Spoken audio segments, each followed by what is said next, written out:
Bon Bon by Edgar Allan Poe. Cuiad un bon vin mobile mon estomac. Je suis plus savate qui Balzac. Plus sage qui Pilbrac. Mon bras sue faucit liar. Ta que de la nation cosacu la metrio a sac de charon de pasierios lila in dormat das sonbach zioris au ver sas qui mon coyo fit tic ni tac présenteur du tabac. French vaudeville. That Pierre Bon Bon was a restaurateur of uncommon qualifications, no man who, during the reign of unknown, frequented the little café in the cul-de-sac Les Febres at Roulbin, will, I imagine, feel himself at liberty to dispute that Pierre Bon Bon was, in an equal degree, skilled in the philosophy of that period is, I presume, still more especially undeniable. His pâtés à la fios were beyond doubt immaculate, but what pen can do justice to his essays sur la nature, his thoughts sur les amis, his observations sur la espérite? If his omelettes, if his fricadeux were inestimable, what littéraire of that day would not have given twice as much for an idée de bonbon as for all the trash of ideas, of all that rest of the savants? Bon Bon had ransacked libraries which no other man had ransacked, had read more than any other would have entertained a notion of reading, had understood more than any other would have conceived the possibility of understanding.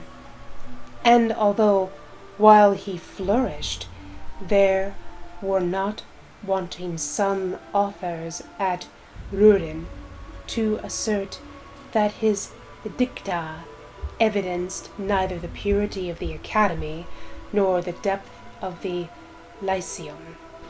Although, mark me, his doctrines were by no means very generally comprehended, still it did not follow that they were difficult of comprehension.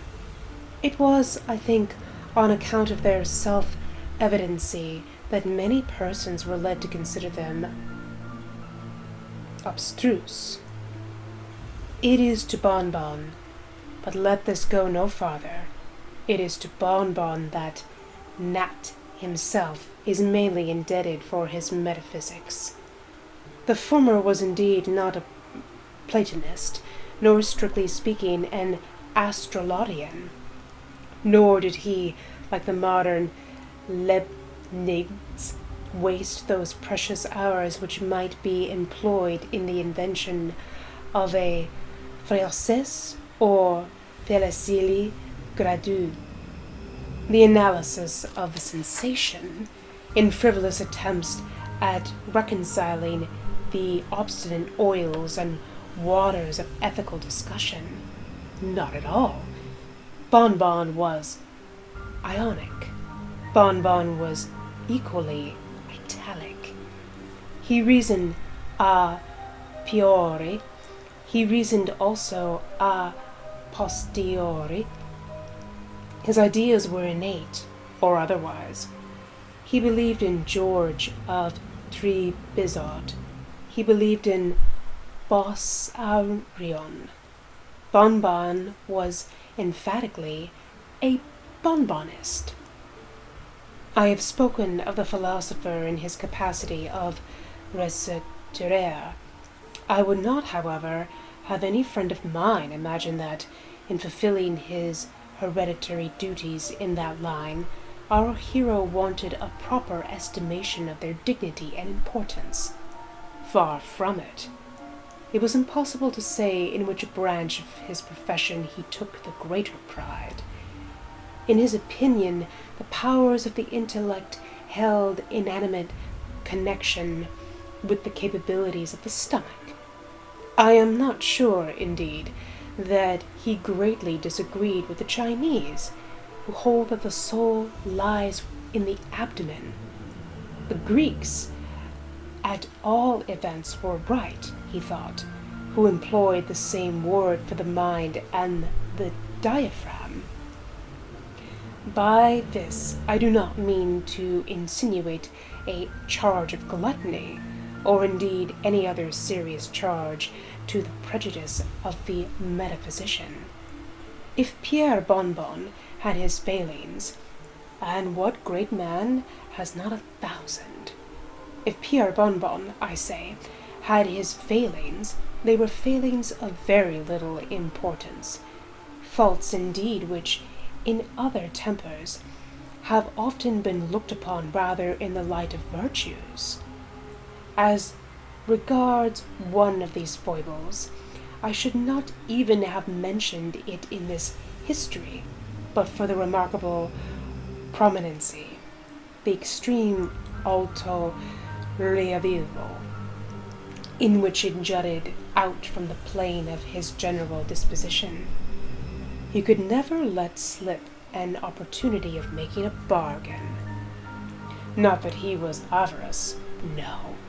It was by no means necessary to the satisfaction of the philosopher that the bargain should be to his own proper advantage, provided a trade could be effected, a trade of any kind, upon any terms, or under any circumstances. A triumphant smile was seen for many days thereafter to enlighten his countenance, and a knowing wink of the eye to give evidence of his sagacity. At any epoch, it would not be very wonderful if a humor so peculiar as the one I have just mentioned should elicit attention and remark. At the epoch of our narrative, had this peculiarity not attracted observation, there would have been room for wonder indeed. It was soon reported that, upon all occasions of the kind, the smile of Bonbon was wont to differ wildly from the downright grin with which he would laugh at his own jokes, or welcome an acquaintance. Hints were thrown out of an exciting nature. Stories were told of perilous bargains made in a hurry and repented of at leisure, and instances were adduced of unaccountable capacities, vague longings, and unnatural inclinations implanted by the author of all evil for wise purposes of his own.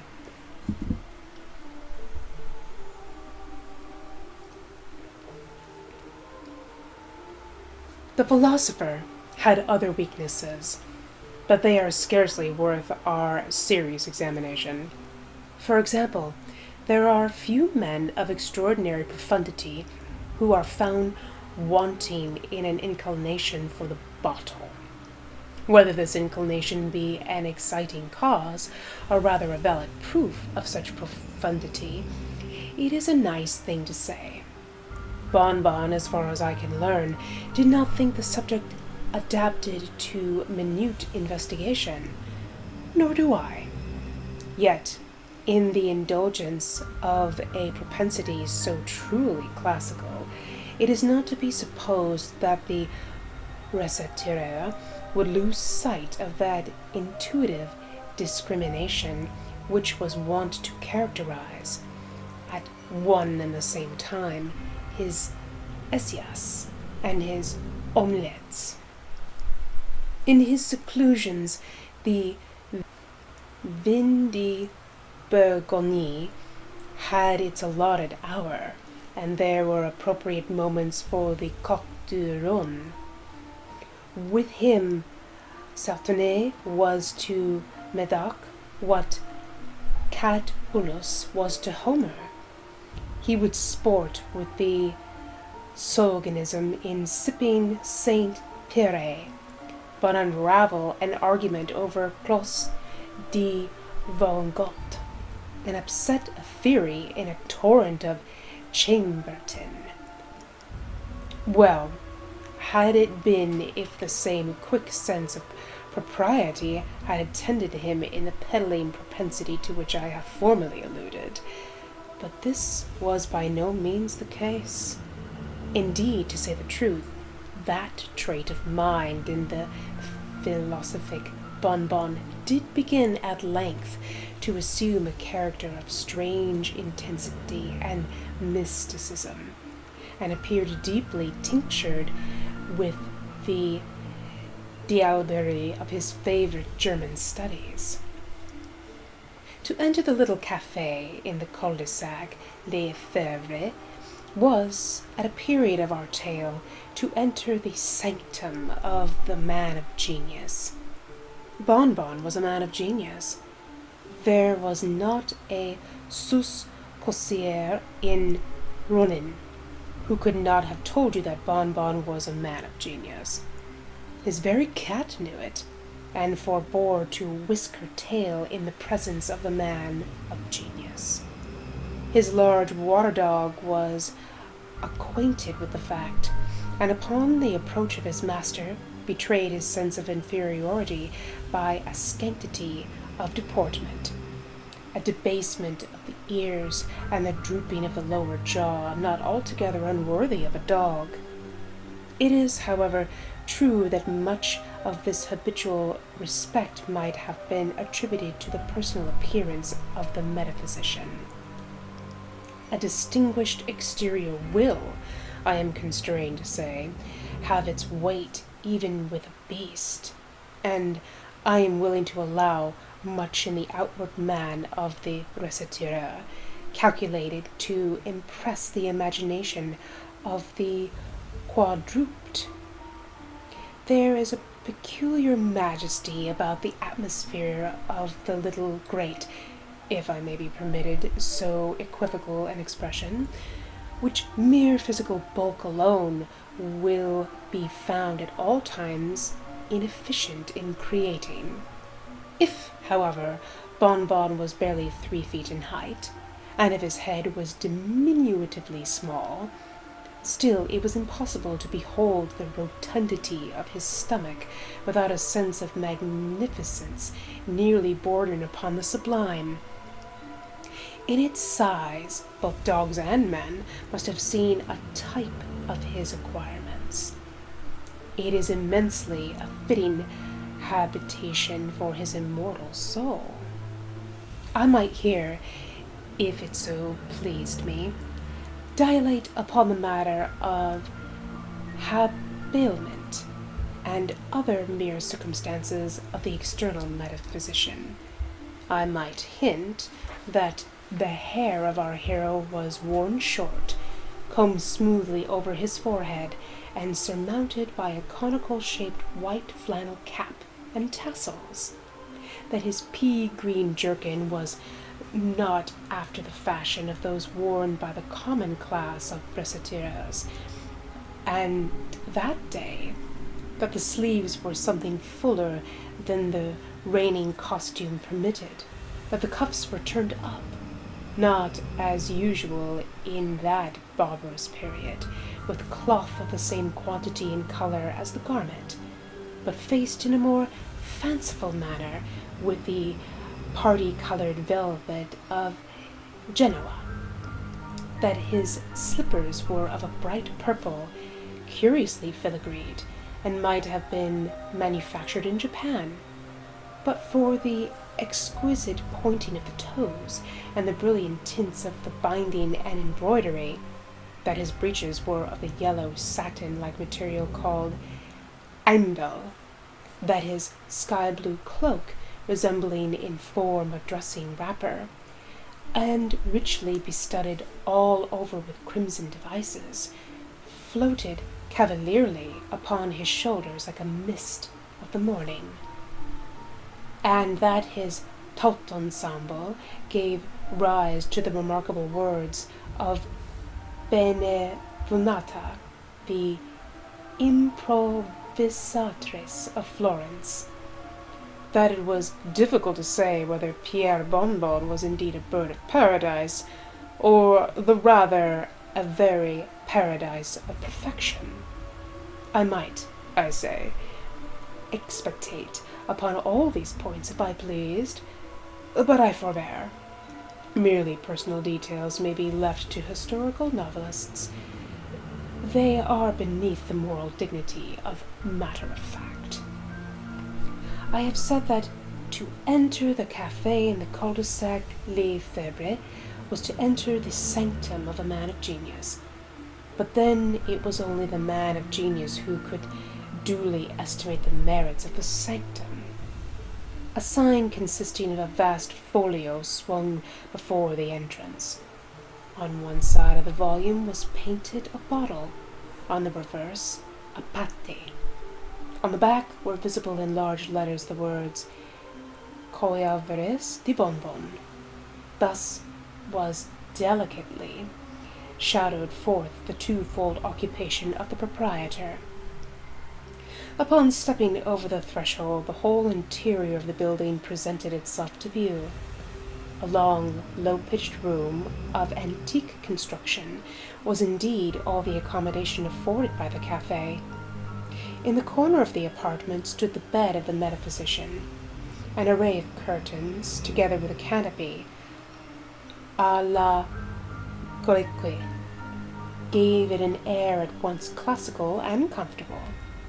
In the corner, diagonally opposite, appeared, in direct family communion, the proprieties of the kitchen and the bibliothèque. A dish of Polnix stood peaceably upon the dresser.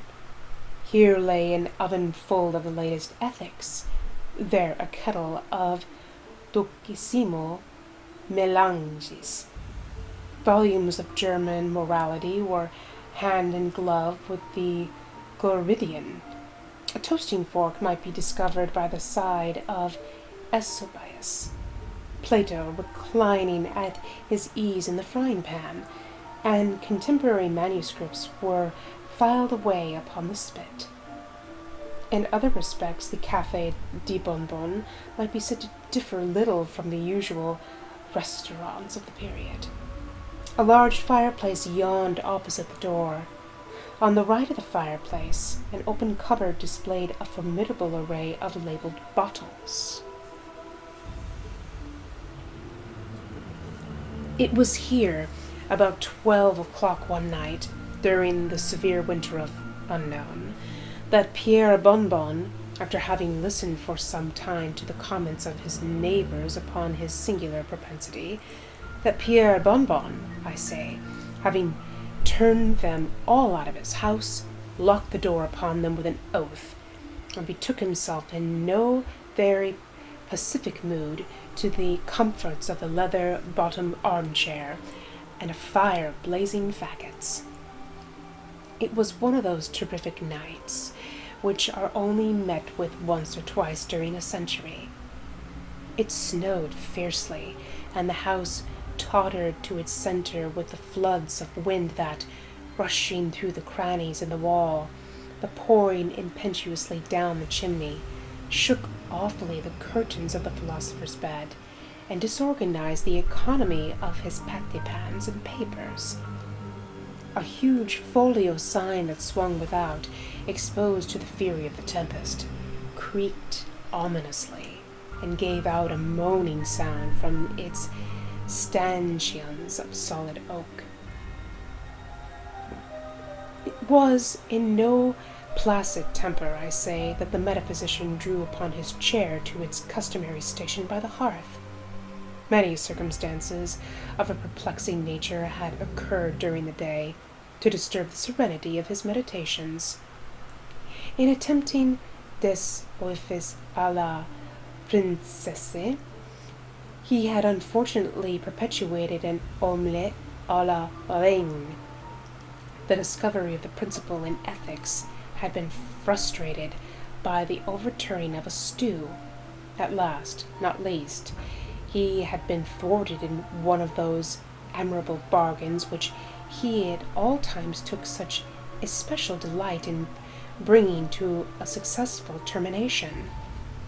But in the chafing of his mind at these unaccountable vicissitudes, there did not fail to be mingled some degree of that nervous anxiety which the fury of a boisterous night is so well calculated to produce.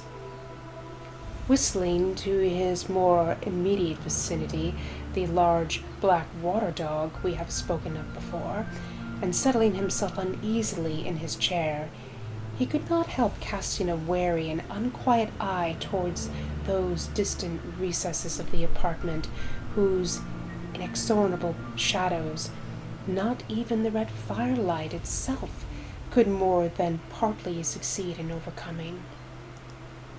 Having completed a scrutiny whose exact purpose was perhaps unintelligible to himself, he drew closer to his seat a small table covered with books and papers, and soon became absorbed in the task of retouching a voluminous manuscript intended for publication on the morrow.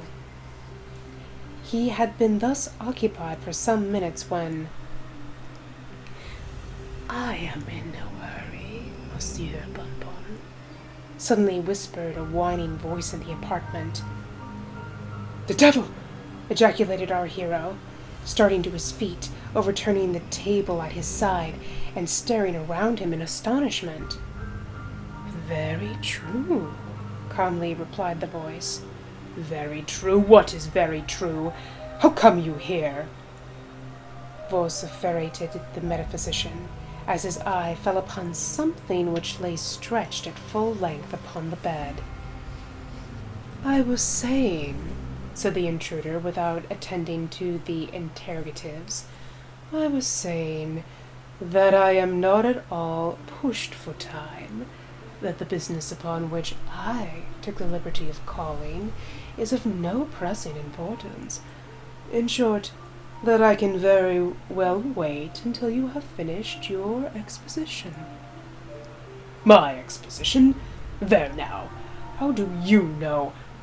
How came you to understand that I was writing an exposition? Good God!" "Hush!"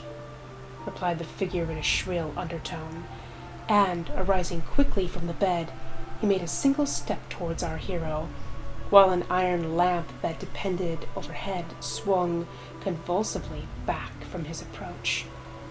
The philosopher's amazement did not prevent a narrow scrutiny of the stranger's dress and appearance.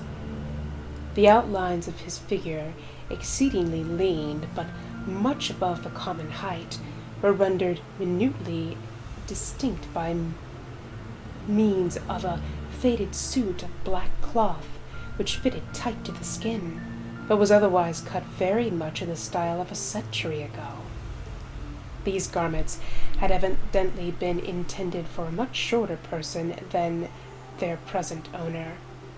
His ankles and wrists were left naked for several inches. In his shoes, however, a pair of very brilliant buckles gave the lie to the extreme poverty implied by the other portions of his dress. His head was bare and entirely bald, with the exception of the hinder part, from which depended a queue of considerable length. A pair of green spectacles with side glasses protected his eyes from the influence of the light, and at the same time prevented our hero from ascertaining either the color or their conformation. About the entire person there was no evidence of a shirt, but a white cravat, of filthy appearance, was tied with extreme precision around the throat, and the ends, hanging down formally side by side, gave, although I dare say unintentionally, the idea of an ecclesiastic. Indeed, many other points, both in his appearance and demeanor, might have very well sustained a conception of that nature. Over his left ear he carried, after a fashion of a modern clerk, an instrument resembling the stylus of the ancients. In a breast pocket of his coat appeared conspicuously a small black volume fastened with clasps of steel. This book, whether accidentally or not, was so turned outward from the person as to discover the words Rituel Catholique in white letters upon the back. His entire physiognomy was interestingly saturnine, even cadaverously pale. The forehead was lofty and deeply furrowed with the ridges of contemplation. The corners of the mouth were drawn down into an expression of the most submissive humility. There was also a clasping of the hands as he stepped towards our hero, a deep sigh, and altogether a look of such utter sanctity as could not have failed to be unequivocally prepossessing. Every shadow of anger faded from the countenance of the metaphysician, as, having completed a satisfactory survey of his visitor's person, he shook him cordially by the hand and conducted him to a seat. There would, however, be a radical error in attributing this instantaneous transition of feeling in the philosopher to any one of those causes which might naturally be supposed to have had an influence. Indeed, Pierre Bonbon, from what I have been able to understand of his disposition, was of all men the least likely to be imposed upon by any speciousness of exterior deportment. It was impossible that so accurate an observer of men and things should have failed to discover upon the moment the real character of the personage who had thus intruded upon his hospitality. To say no more, the conformation of his visitor's feet was significantly remarkable. He maintained lightly upon his head an inordinately tall hat. There was a tremulous swelling about the hinder part of his breeches, and the vibration of his coat-tail was a palpable fact. Judge then with what feelings of satisfaction our hero found himself thrown thus at once into the society of a person for whom he had at all times entertained the most unqualified respect. He was, however, too much of a diplomatist to let escape him any intimation of his suspicions in regard to the true state of affairs. It was not his cue to appear at all conscious of the high honor he thus unexpectedly enjoyed, but by leading his guest into conversation, to elicit some important ethical ideas which might, in obtaining a place in his contemplated publication, enlighten the human race, and at the same time immortalize himself, ideas which, I should have added, his visitor's great age and well-known proficiency in the science of morals might very well have enabled him to afford. Actuated by these enlightened views, our hero bade the gentleman sit down, while he himself took occasion to throw some faggots upon the fire, and place upon the now re-established table some bottles of Meursault. Having quickly completed these operations, he drew his chair vis-à-vis to his companion's, and waited until the latter should open the conversation. But plans even the most skilfully matured are often thwarted in the onset of their application, and the recitateur found himself nonplussed by the first words of his visitor's speech. "I see you know me, Bonbon," he said.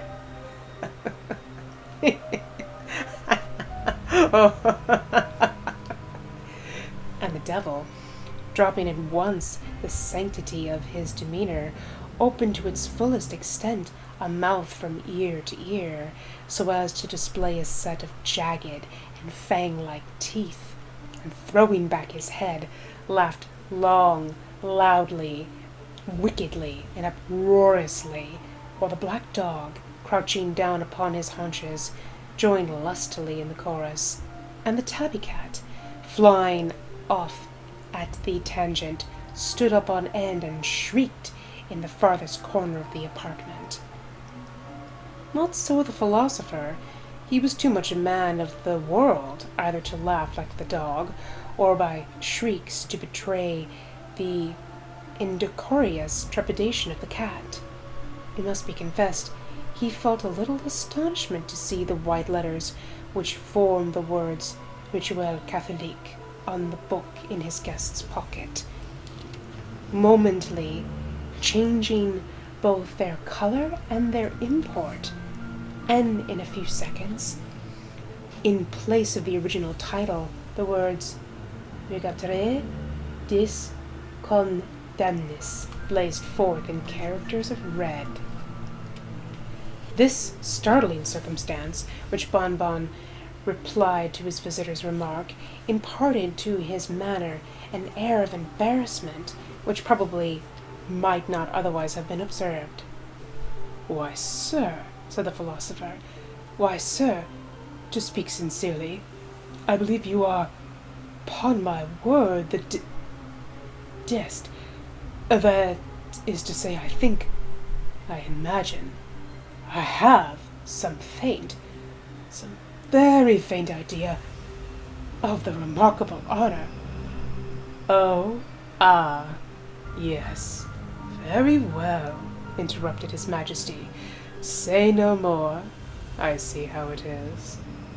And hereupon, taking off his green spectacles, he wiped the glasses carefully with the sleeve of his coat and deposited them in his pocket. If Bonbon had been astonished at the incident of the book, his amazement was now much increased by the spectacle which here presented itself to view. In raising his eyes, with a strong feeling of curiosity to ascertain the color of his guests, he found them by no means black, as he had anticipated, nor grey, as might have been imagined, nor yet hazel nor blue, nor indeed yellow nor red, nor purple, nor white, nor green, nor any other color in the heavens above, or in the earth beneath, or in the waters under the earth. In short, Pierre Bonbon not only saw plainly that his Majesty had no eyes whatsoever, but could discover no indications of their having existed at any previous period. For the space where the eyes should naturally have been was, I am constrained to say, simply a dead level of flesh. It was not in the nature of the metaphysician to forbear making some inquiry into the sources of so strange a phenomenon, and the reply of his Majesty was at once prompt, dignified, and satisfactory. "Eyes, my dear Bonbon. Eyes, did you say? Oh, I perceive. The ridiculous prints, which are in circulation, have given you a false idea of my personal appearance. Eyes! True. Eyes, Pierre Bonbon, are very well in their proper place. That, you would say, is the head, right? The head of a worm. To you, likewise, these optics are indispensable. Yet I will convince you that my vision is more penetrating than your own. There is a cat I see in the corner, a pretty cat. Look at her. Observe her well. Now, Bonbon, do you behold the thoughts? The thoughts, I say, the idea, the reflections, which are being engendered in his pericranium? There it is now. You do not. She is thinking we admire the length of her tail and the profundity of her mind. She has just concluded that I am the most distinguished of ecclesiastics, and that you are the most superficial of metaphysicians. Thus you see I am not altogether blind. mind. But to one of my profession, the eyes you speak of would be merely an encumbrance, liable at any time to be put out by a toasting iron or a pitchfork. To you, I allow, these optical affairs are indispensable. Endeavor, Bonbon, to use them well. My vision is the soul. Hereupon the guest helped himself to the wine upon the table, and, pouring out a bumper for Bonbon, requested him to drink it without scruple, and make himself perfectly at home. "A clever book, that of yours, Pierre," resumed his Majesty, tapping our friend knowingly upon the shoulder, as the latter put down his glass after a thorough compliance with his visitor's injunction. "A clever book, that of yours, upon my honor. It's a work after my own heart. Your arrangement of the matter, I think, however, might be improved, and many of your notions remind me of Aristotle. That philosopher was one of my most intimate acquaintances. I liked him as much for his terrible ill temper as for his happy knack at making a blunder. There is only one solid truth in all that he has written, and for that I gave him the hint out of pure compassion for his absurdity. I suppose, Pierre Bonbon, you very well know to what divine moral truth I am alluding." "Cannot say that I— Indeed! Why, it was I who told Aristotle that by sneezing men expelled superfluous ideas through the proboscis." "Which is undoubtedly the case," said the metaphysician, while he poured out for himself another bumper of Monsieur, and offered his snuff-box to the fingers of his visitor. "There was Plato, too," continued his Majesty, modestly declining the snuff-box, and the compliment is implied. "There was Plato, too, for whom I, at one time, felt all the affection of a friend." "You knew Plato, Bonbon?" "Ah, no, I beg 1,000 pardons. He met me at Athens one day, in the Parthenon, and told me he was distressed for an idea. I bade him write down that ovos is to live à ovos. He said that he would do so, and went home, while I stepped over to the pyramids. But my conscience smote me for having uttered the truth, even to aid a friend, and hastening back to Athens, I arrived behind the philosopher's chair as he was inditing the Arus. Giving the llama a fillip with my finger, I turned it upside down, so the sentence now reads Ovos avios, and is, you perceive, the fundamental doctrines of his metaphysics." "Were you ever in Rome?" asked the reciteur, as he finished his second bottle of Mousseux, and drew from the closet a larger supply of Chambertin. "But once, Monsieur Bonbon, but once.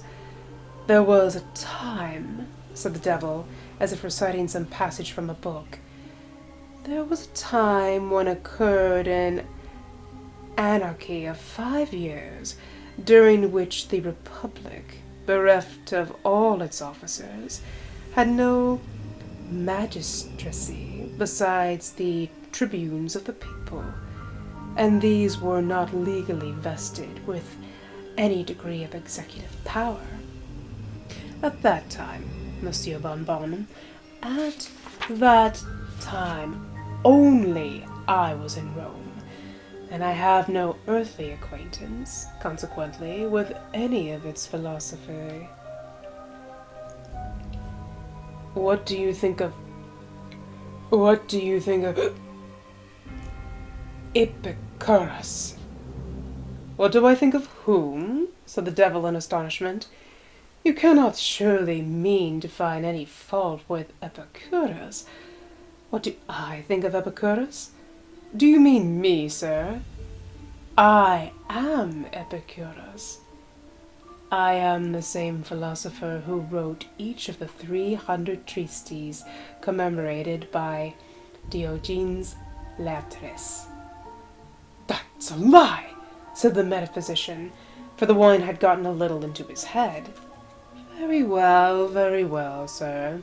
Very well indeed, said his Majesty, apparently much flattered. That's a lie, repeated the recitator dogmatically. That's a lie. Well, have it your own way, said the devil pacifistly, and Bonbon, having beaten his Majesty at an argument, thought it his duty to conclude a second bottle of Chambertin. As I was saying, resumed the visitor, as I was observing a little while ago, there are some very obscure notions in that book of yours, Monsieur Bonbon. What, for instance, do you mean by all that humbug about the soul? Pray, sir, what is the soul? The soul? Replied the metaphysician, referring to his MS. Undoubtedly, no, sir. Indubitably, no, sir. Indisputably, no, sir. Evidently, no, sir. Incontroversibility, no, sir. No, sir. And beyond all question, no, sir. The soul is no such thing. Here the philosopher, looking daggers, took occasion to make an end upon the spot of his third bottle of Chambertin. Then, pray, sir, what is it? That is neither here nor there, Monsieur Bonbon, replied his Majesty, musingly. I have tasted, that is to say, I have known some very bad souls, and some, too, pretty good ones.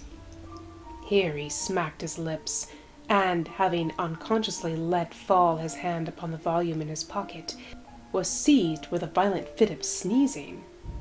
He continued, there was a soul of Cratianus, passable, Aristophanes, racy, Plato, exquisite. Not your Plato, but Plato the comic poet.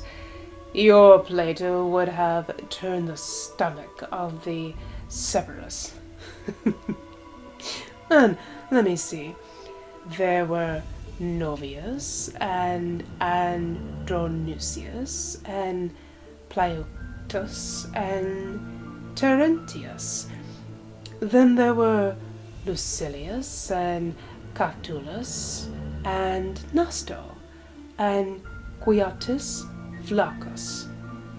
Dear Quinty, as I called him when he sung a secular for my amusement, while I toasted him, in pure good humour, on a fork.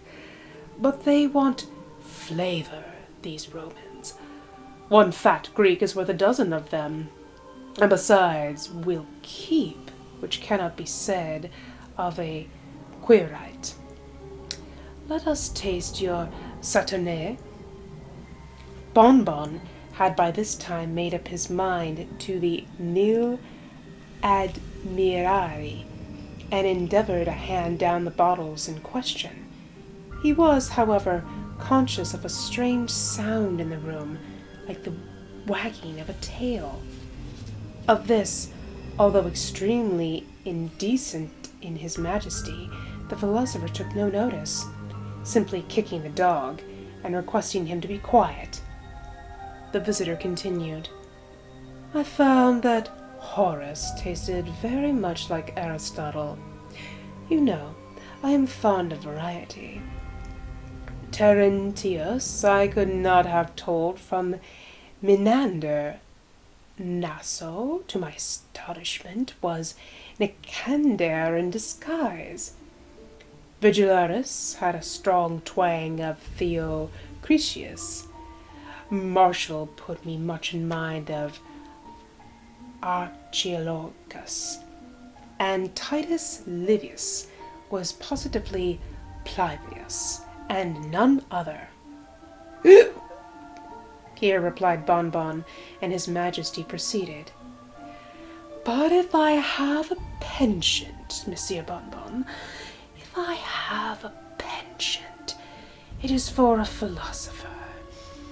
Yet, let me tell you, sir, it is not every it is not every gentleman who knows how to choose a philosopher. Long ones are not good, and the best, if not carefully shelled, are apt to be a little rancid on the account of the gall. Shelled? I mean, taken out of the carcass. What do you think of a physician? Don't mention them. Ugh, ugh. Here His Majesty retched violently. I have never tasted but one, that rascal Hippocrates. Smelt of asafoetida. Ugh, ugh, ugh. Caught a wretched cold washing him in the Styx. And after all he gave me the cholera morbus. The wretch, ejaculated Bonbon. The abortion of a pillbox. And the philosopher dropped a tear.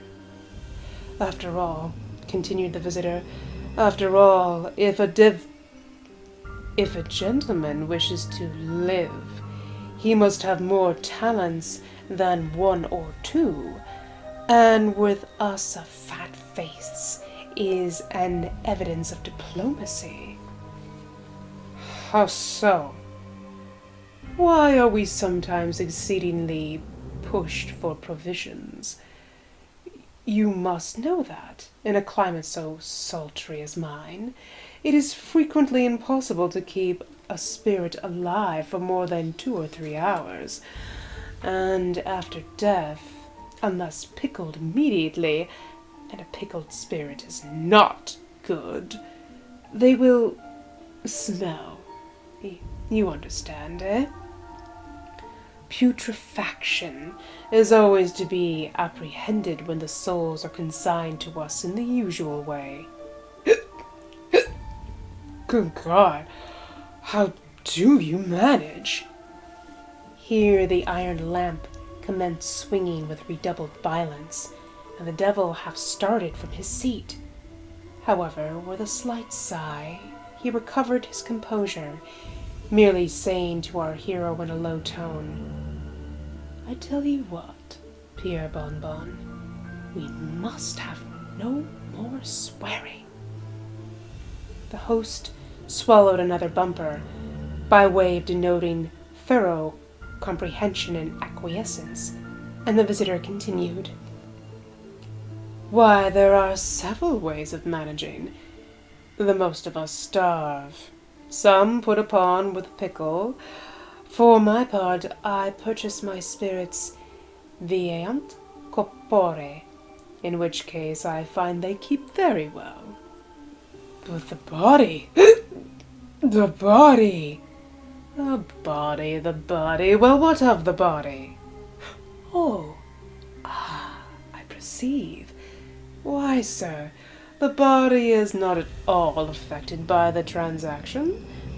I have made innumerable purchases of the kind in my day, and the parties never experienced any inconvenience.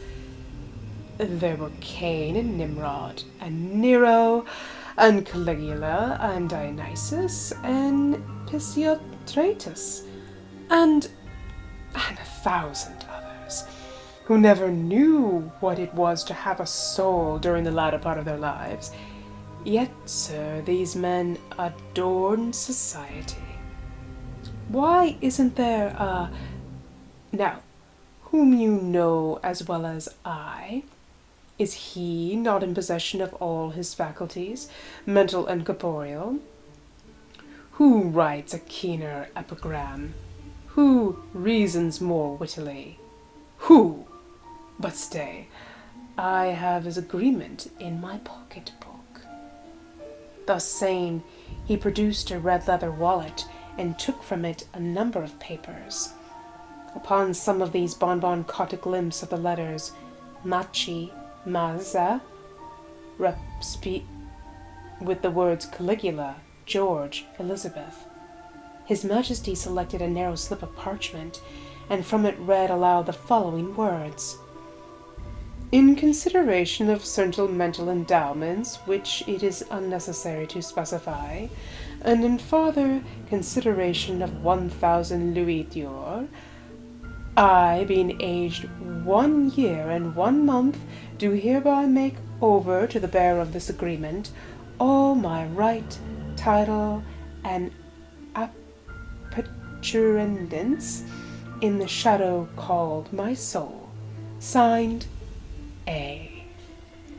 Here His Majesty repeated a name which I do not feel myself justified in indicating more unequivocally. "A clever fellow that," he resumed, "but like you, Monsieur Bonbon, he was mistaken about the soul. The soul a shadow, truly. The soul a shadow. Only think of the Frescadid shadow. Only think of the Frescadid shadow," exclaimed our hero, whose faculties were becoming much illuminated by the profundity of His Majesty's discourse. "Only think of a Frescadid shadow. Now, damn me, I have been such a nincompoop. My soul, Mr. Your soul, Monsieur Bonbon? Yes, sir. My soul is. What, sir? No shadow to me. Do you mean to say? Yes, sir, my soul is. Yes, sir. Do not intend to assert. My soul is particularly qualified for. What, sir? Stew. Soufflé. Eh? Fricassé. Indeed. Ragout and fricandeau. And see here, my good fellow, I'll let you have it. A bargain." Here the philosopher slapped His Majesty upon the back. "Couldn't think of such a thing," said the latter calmly, at the same time rising from his seat. The metaphysician stared. "Am supplied at present," said His Majesty. Said the philosopher.